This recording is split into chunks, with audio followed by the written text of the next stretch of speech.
La curiosité est à l'esprit ce que la pulsion de vie est au corps. Nous savons que la vie sur Terre existe depuis bien plus longtemps sous forme de vie physique ou matérielle que sous forme de vie mentale. Tout corps qui vit sur cette Terre est animé par une pulsion aveugle qui le pousse à demeurer. La nature de cette pulsion ne peut en aucun cas être réellement définie. Elle est l'essence même de ce qui vit. En ce qui concerne la volonté de l'esprit, de l'humain par exemple, la traduction de cette pulsion de vie est la curiosité. La curiosité est la seule attitude qui pousse de façon raisonnée un esprit à vouloir exister. Si l'état de plaisir ressenti par la conscience satisfait l'esprit, il ne suffit pas à insuffler en ce dernier une pulsion suffisamment intense pour le convaincre de rester en vie. C'est la projection d'un nouvel état de plaisir qui, elle seule, est capable d'être à l'origine de cette envie de vivre. On remarque d'ailleurs qu'il est bien plus confortable de se trouver dans un global état de souffrance, tout en étant convaincu de façon irréfutable que notre avenir nous fera connaître la fin de cette douleur et que celui-ci sera parsemé de différents plaisirs, plutôt que de se trouver dans un état de bien-être général, tout en sachant de façon incontestable que cet état satisfaisant sera remplacé par un état de souffrance et que notre avenir sera saupoudré de plusieurs malheurs. L'illusion est dans la vie d'un humain un état quasi permanent. C'est le cas pour une raison simple. L'homme est, nous le savons bien, enfermé dans une condition qu'il n'arrive pas à définir dans sa totalité.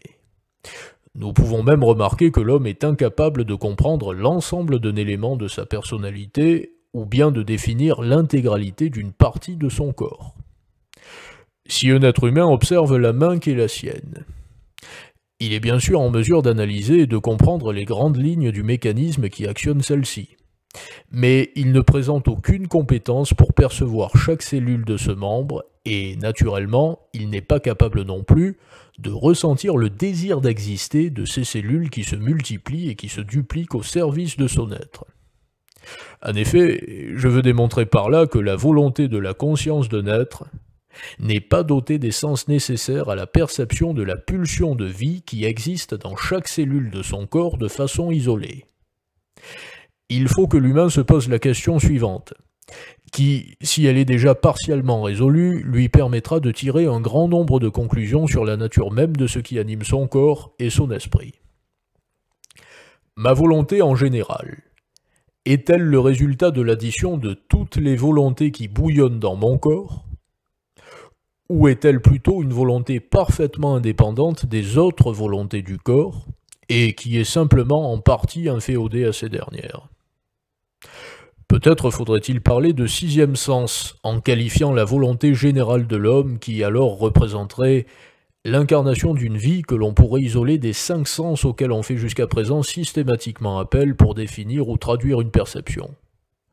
Le sixième sens représenterait alors celui de l'émotion, qui, sinon parfaitement indépendante des systèmes de récepteurs physiques, serait tout au moins en contradiction avec ceux-ci.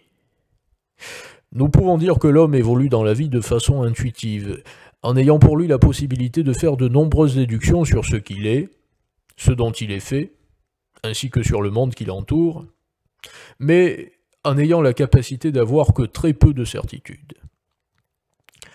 L'humain est condamné par ce fait à faire des choix qui sont influencés, voire dirigés par ce que l'on qualifie comme étant son instinct, son ressenti et sa perception matérielle, et non comme étant voulu par sa raison.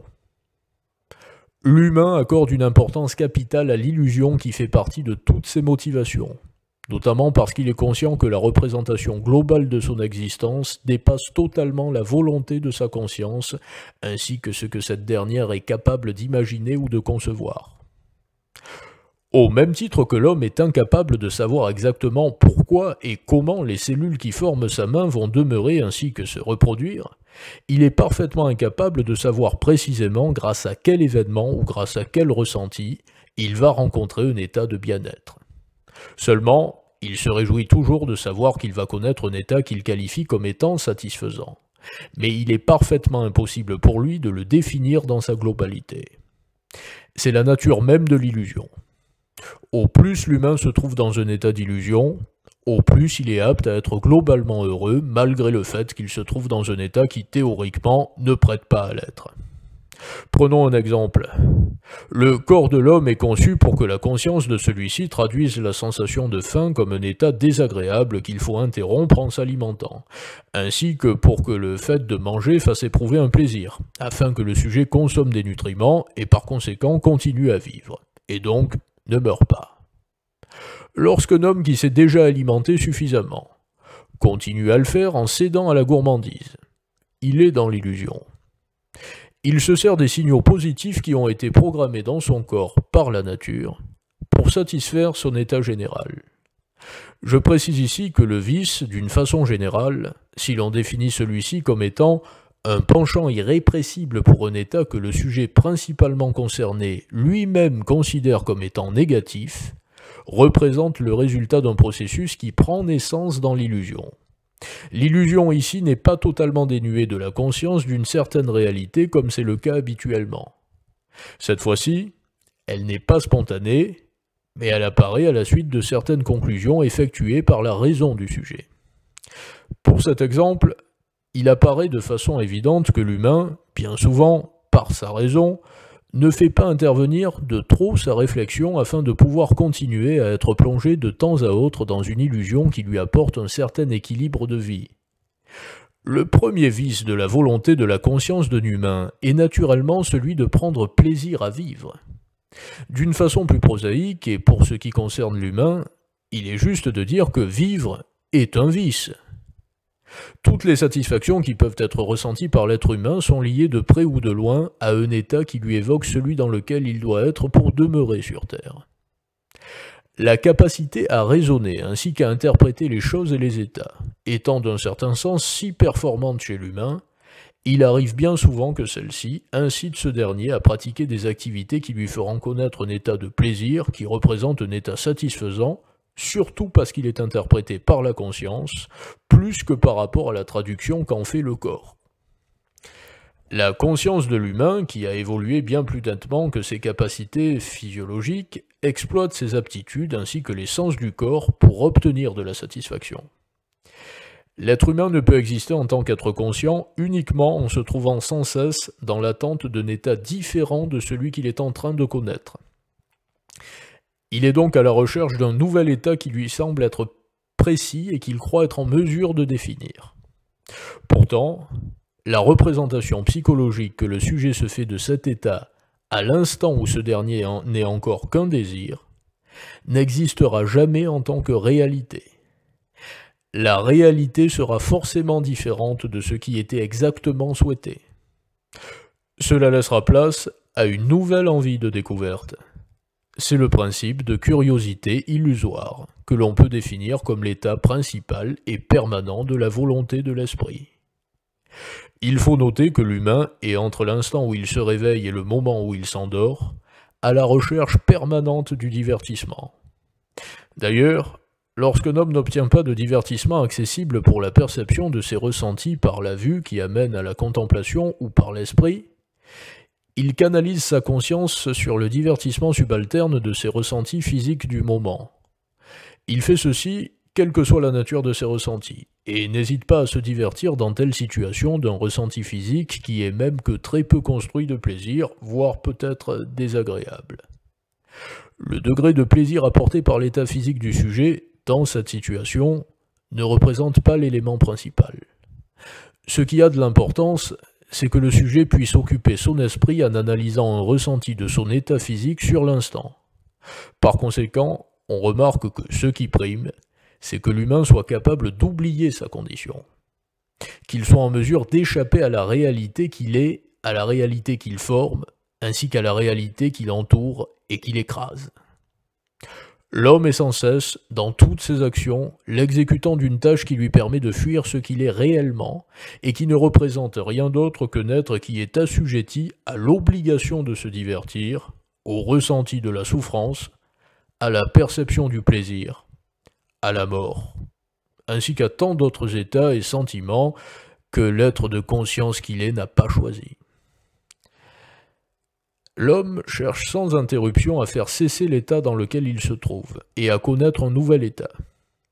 Il souhaite sans cesse bouger, regarder ailleurs, penser à autre chose, ou tout simplement penser à la même chose, mais de façon plus approfondie, donc déjà différemment. L'homme n'accepte pas de rester immobile et de ne pas penser, et n'admet pas non plus de projeter de ressentir exactement la même chose que ce qu'il ressent sur le moment, de voir la même chose que ce qu'il voit, et de la voir de la même façon. Donc, il me semble évident qu'il n'accepte pas en général sa condition, sa réalité. Il cherche sans cesse à découvrir et à vivre un état nouveau, qui lui fait oublier cette condition. Tout état de bonheur existe d'ailleurs chez l'humain lorsque ce dernier voit son attention captivée à tel point qu'il en oublie la réalité. Alors, dans ce cas-là, il est diverti. Il est plongé dans une situation qui lui apporte du plaisir, et ce plaisir lui fait oublier l'éventuelle souffrance qui peut le frapper. L'une des grandes absurdités de l'homme et du plaisir de ce dernier est que cet animal social qu'est l'humain est à la recherche constante du divertissement pour atteindre le bonheur, et donc à la recherche d'un état, le divertissement, qui lui permet d'oublier sa pleine condition d'humain, et que pour autant, il projette ses plaisirs comme ne pouvant être ressentis uniquement à l'aide des mécanismes appartenant à une condition qu'il ne considère pas, lorsqu'elle n'est qu'un projet et pas encore une réalité, comme étant une condition qu'il faudra fuir, mais bien comme une condition qui sera nécessaire pour être apte à ressentir ce plaisir.